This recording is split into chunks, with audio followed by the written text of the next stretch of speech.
O Senhor esteja convosco. Ele está no meio de nós. Proclamação do Evangelho de Jesus Cristo, segundo Mateus. Glória a vós, Senhor. Naquele tempo, partindo dali, Jesus viu um homem chamado Mateus, sentado na coletoria de impostos, e disse-lhe: segue-me. Ele se levantou e seguiu a Jesus. Enquanto Jesus estava à mesa em casa de Mateus, vieram muitos cobradores de impostos e pecadores, e sentaram-se à mesa com Jesus e seus discípulos. Alguns fariseus viram isso e perguntaram aos discípulos: por que vosso mestre come com os cobradores de impostos e pecadores? Jesus ouviu a pergunta e respondeu: aqueles que têm saúde não precisam de médico, mas sim os doentes. Aprendei, pois, o que significa: quero misericórdia e não sacrifício. De fato, eu não vim para chamar os justos, mas os pecadores. Palavra da salvação. Glória a vós, Senhor. Caríssimos filhos e filhas, queridos ministros, os catequizanos que hoje irão receber o escapulário de Nossa Senhora do Carmo,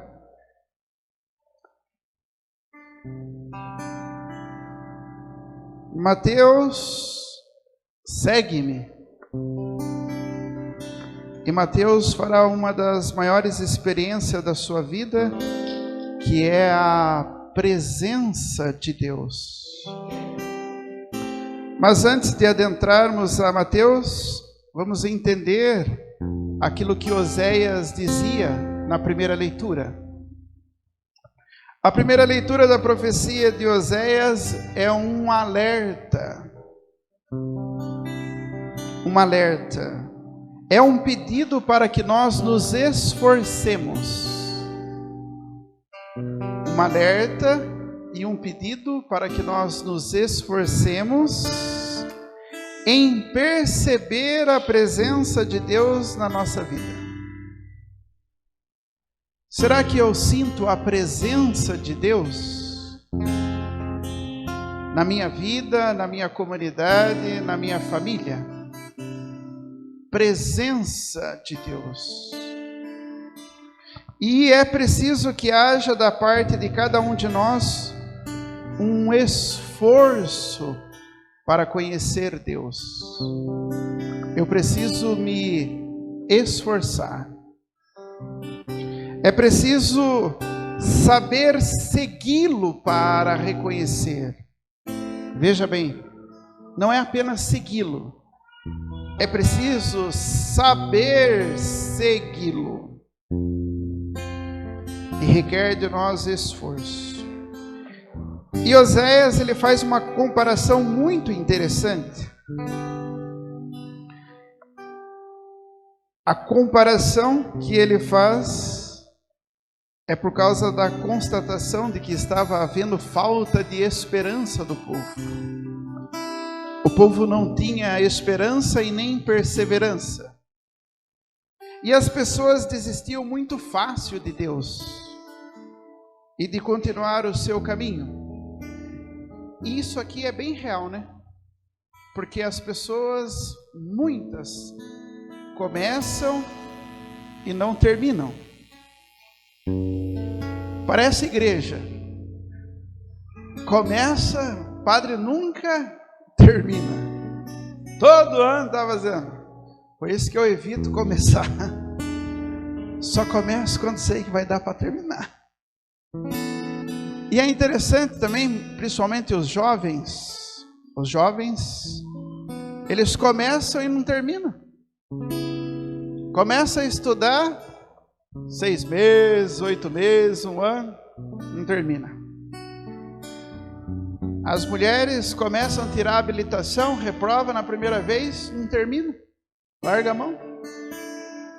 Quando eu trabalhava na Sabina, ainda quando eu tinha padaria, tinha uma amiga minha, senhora amada, ela reprovou 7 vezes. 7 vezes. Sabe o que é impressionante? Mas ela não desistia. Na 8ª ela passou. Agora ela dirige. Para lá e para cá. Comprou o seu carrão, ia trabalhar e voltava. E ó, uma beleza. Imagina a pessoa que inventou a lâmpada. Falhou mais de 2.700 vezes, ela falhou. Se você falhasse mais de 2.000 vezes na sua vida, você ainda tentaria? Então, às vezes, aquilo que Oséias está dizendo é perseverança, não desista. E as pessoas desistem muito fácil. Não desistam de continuar o seu caminho. Eu fico imaginando se minha mãe desistisse de mim.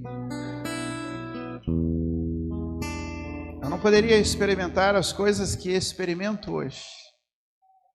Imagina, uma mulher, 10 filhos, e de repente saber que o último pode causar a morte dela e do próprio filho. E ela não desistiu de mim.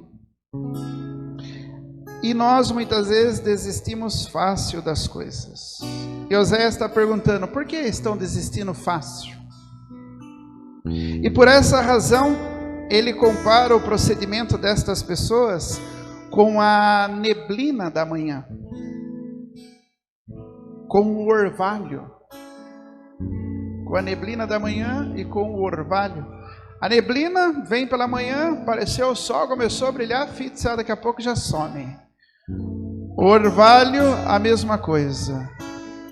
E há pessoas que têm fé, que têm uma perseverança como a neblina e o orvalho. Começa tudo motivado, uma alegria só. De repente, passou uma semana já, o esvaziamento esfria.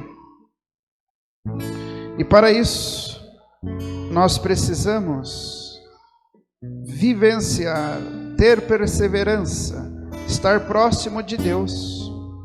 E para nós entendermos isso, o Evangelho nos ensina como sentir e mantermos-nos no caminho diante da presença de Deus que nos dá a força. Veja bem, para nós é narrado no Evangelho Mateus, o cobrador de impostos. Porém, existem 3 Mateus. E nós vamos ver o primeiro Mateus. O Mateus, o cobrador de impostos. E Jesus o viu, e ele estava sentado na coletoria de impostos. E Jesus disse, segue-me. Porém, esse olhar de Jesus é interessante para nós. Mateus, o cobrador de impostos, uma posição socialmente desfavorecida, frequentemente vista com desdém, porque os cobradores de impostos daquele tempo não é muito diferente dos nossos. Conhecidos por colaborar com o governo, mas eles cobravam impostos mais do que deviam, mais do que era necessário, e nisso eram vistos como traidores, homens públicos que as pessoas olhavam com desdém. As pessoas não queriam estar próximo aos cobradores de impostos. E no entanto, Jesus viu além da profissão de Mateus, além de ser o cobrador de impostos. E aqui está uma coisa muito bonita. O olhar de Jesus é um olhar muito diferente. Porque as pessoas viam Mateus como o cobrador de impostos, o homem da injustiça. E Jesus olha para Mateus, mas Jesus vai olhar o potencial que há dentro de Mateus. Segue-me. O olhar de Jesus é um olhar diferenciado.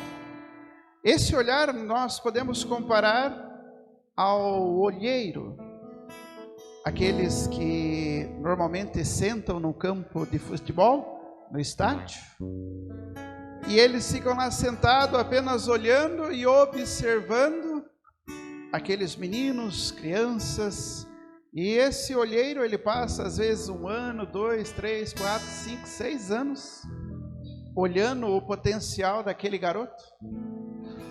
Tem um recentemente que eu acompanhei, achei bem interessante. Um jogador do Flamengo foi vendido há alguns anos para um time da Espanha, um grande time por sinal, na verdade um dos maiores times da Europa. E eu fico imaginando esse time, escutando este olheiro dizendo: pode comprar aquele menino lá, que aquele menino vai dar futebol para nós. Aquelas pessoas não o conheciam, mas pela fala daquele homem, possivelmente então o compraram, levaram para esse grande clube, colocaram para jogar lá no time reserva, time B lá, joga uns futebol aí, depois quando você ficar um pouquinho melhor aí e tudo mais, aí você joga no profissional. E é interessante porque olha como que é a ótica. Aí alguns repórteres, alguns que dizem entender bastante do futebol, dizia que o moleque não sabia nem chutar a bola. E como que foi parar num dos maiores times da Europa. Hoje o menino é titular do time profissional. Já ganhou inúmeros títulos. E possivelmente estará entre os 10, os 3 melhores jogadores do mundo. Um olhar diferenciado. E isso é o que Jesus tem para nós. O olhar de Jesus se difere. E olha para um cobrador de impostos que ninguém dava nada e chama. Assim também nós podemos lembrar de Zaqueu, que era o chefe dos cobradores de impostos. E vai dizer ainda que Zaqueu era de baixa estatura. Então o que faz Mateus? Para que possa ser visto, sobe num sicomoro. E Mateus ele é inteligentíssimo. Porque veja bem, se ele ficasse na multidão, provavelmente Jesus não iria vê-lo. Mas o que ele faz? Ele sobe num sicomoro. E agora, Jesus olha e diz: desce daí, Zaqueu, hoje vou jantar em sua casa. Toda uma multidão, e Jesus escolhe Zaqueu. Mas e se Zaqueu não tivesse subido no sicomoro? Jesus não iria vê-lo. Então nós precisamos do esforço, precisamos nos esforçar, porque Jesus olha para aquilo que nós temos dentro de nós, que é o nosso potencial. E agora nós vamos ver o potencial de Mateus, Mateus agora escolhido por Jesus.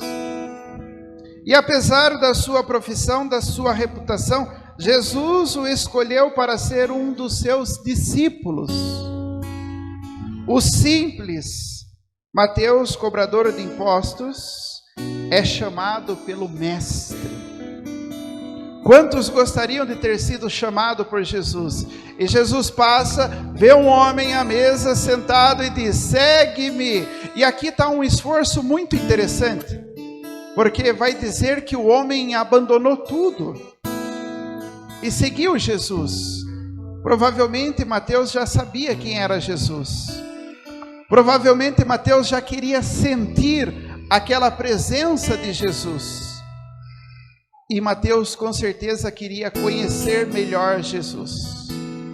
E o que Mateus faz? Mateus abandona tudo e começa a seguir Jesus. E Mateus era um homem importante. E homens importantes sabem o que fazem. Ele faz um jantar. Então, quando você for convidado para um jantar, se sinta importante. Porque naquela época, convidar alguém, fazer um banquete, chamar para o jantar, significa que aquela pessoa é importante. E aqui começa o Mateus escolhido por Jesus. O que Mateus faz, além de chamar Jesus? Mateus, ele convida todos os outros cobradores de impostos, convida todos os outros pecadores, todos os outros que não eram dignos, e ele diz: venham, hoje nós teremos uma presença ilustre diante de nós, o Mestre estará junto a nós, aqueles que nós não convidaríamos, e ele convida todos, e todos sentam-se à mesa com Jesus. Mateus já começa a sua missão. Ele não quer o Mestre só para si. Ele sabe que a presença do Mestre pode mudar como muda a sua vida, mas ele quer também que mude a vida daqueles que estão ao seu redor. E aqueles homens sentam-se ao lado de Jesus. Imagine a alegria. Imagine a alegria de Mateus, vendo seus amigos, companheiros, diante da presença de Jesus. E nisso os fariseus ficam bravos, os fariseus ficam revoltados com Jesus. O vosso mestre assenta-se com os pecadores. E aí Jesus vai dizer: quem precisa de médico são os doentes. Quando que você vai no médico? Quando você está doente. Tem uns que quando está morrendo, daí vai no médico. E aí depois quer que o médico faça milagre ainda. E nisso, Jesus veio para os pecadores, para os que estão doentes. E aí Mateus com certeza olha para os companheiros e diz assim: viu? Nós estávamos doentes. E agora Ele pode nos curar. E agora nós podemos ver a ótica dos pais de Mateus. Eu fico imaginando os pais de Mateus. Com certeza Mateus, filho de céu, cobrava imposto até do pai e da mãe duplicado ainda. No mínimo. Porque se hoje, nos dias de hoje, tem uns filhos que faz isso. Tem uns filhos hoje que, o pai com a mãe acabou de aposentar. Ô mãe, pai, faz um empréstimo aí que o seu é mais barato. E as mães e os pais, tu bobo, tu besta? Aí meu filho. Aí o filho dá o calote no banco e dá um calote no pai e na mãe. Porque daí já vem descontado direto na fonte. Tem. De monte. E nisso os pais de Mateus que o viam. Veja bem, naquela época não tinha ultrassom. Então não sabia se era menino ou menina. E aí eu fico imaginando os pais quando nasceu o Mateuzinho. O meu irmão recentemente teve um filho e o nome dele é Mateuzinho, Mateus. E eu fui visitar o Mateus. E eu olhei assim e falei: meu Deus do céu, que menininho feio, não? Feio que Deus o livre guarde. Até dói. E nisso, porque lá em casa eu sou sincerão. Então, se é feio, é feio. E é feio mesmo. Só que a ótica do olhar. Porque para o meu irmão, para minha cunhada, é a coisa mais linda do mundo. E aí eu falei para ele: mas eu tenho certeza que vai ficar lindo. Não é, Vanus? Porque a Larissa era feia que até dói também. E a Larissa hoje é a coisa mais linda do mundo. Mas a filha. E agora o pai de Mateus e a sua mãe olhando para aquela criança dizendo: que lindo, ele se chamará Mateus. Só que tem um detalhe: Mateus significa dom do Senhor. Mateus significa dom do Senhor. Então aqueles pais imaginaram: o nosso filho será grande, o nosso filho será alguém. E de repente aqueles pais veem os seus filhos, veem o seu filho tornando-se aquele que era desprezado pela sociedade. Imagine a angústia desses pais. E agora esses pais conhecem o novo Mateus, o Mateus escolhido por Jesus. O Mateus agora que não é mais o cobrador de impostos, não é mais agora o escolhido por Jesus, mas Mateus agora que torna-se apóstolo, um dos 12. Mateus agora que se torna evangelista, aquele que escreveu o evangelho de Jesus. Que passado mais de 2000 anos, no dia de hoje, nós ouvimos a proclamação do evangelho de Jesus Cristo segundo Mateus. O dom do Senhor está agora em vida. E nisso nós olhamos para a nossa vida e para a nossa história. Qual é o dom do Senhor para nós? O que é que o Senhor olha para nós, dentro de nós, e vê como potencial? Qual é a nossa melhor versão que nós precisamos também viver, exercer, ser? Isso é essencial. Nós precisamos também fazer esta experiência de caminhar e sentir a presença de Deus. Mateus é um dos exemplos, mas quantos outros exemplos nós temos diante, perto de nós, que estão junto a nós? Tenhamos também nós a certeza de que não importa se nós somos grandes ou pequenos. Eu me achava grande, tenho 1,78 m. Eu jogava vôlei na escola, na época eu era o mais alto de todo mundo. Era uma beleza, quando chegava na quadra era o primeiro que era escolhido. Oh, coisa boa!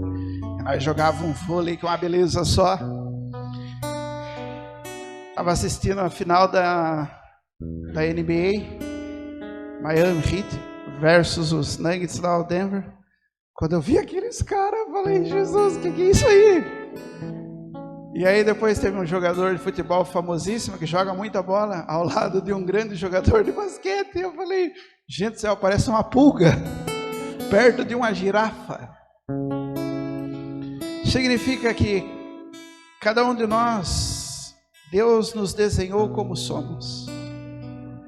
Até mesmo Mateuzinho, como o padre dizia, que é feinho, coisinha lá. Mas Deus diz: eu te desenharei, eu te farei, e não existirá no mundo nenhum Mateuzinho como você. Você é peça única. Você, em 7 bilhões de pessoas no planeta, do seu jeitinho, da sua forma, você é único.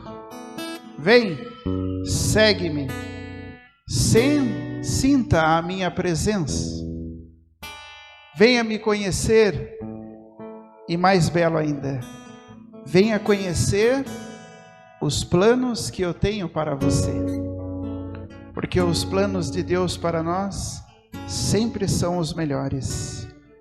Peçamos essa graça, peçamos essa bênção de Deus em nós, que possamos olhar para dentro do nosso coração, para aquilo que nós temos como potencial dentro da nossa vida, e deixemos que o Senhor conduza-nos, para que assim como Mateus, possamos ser também um dom do Senhor.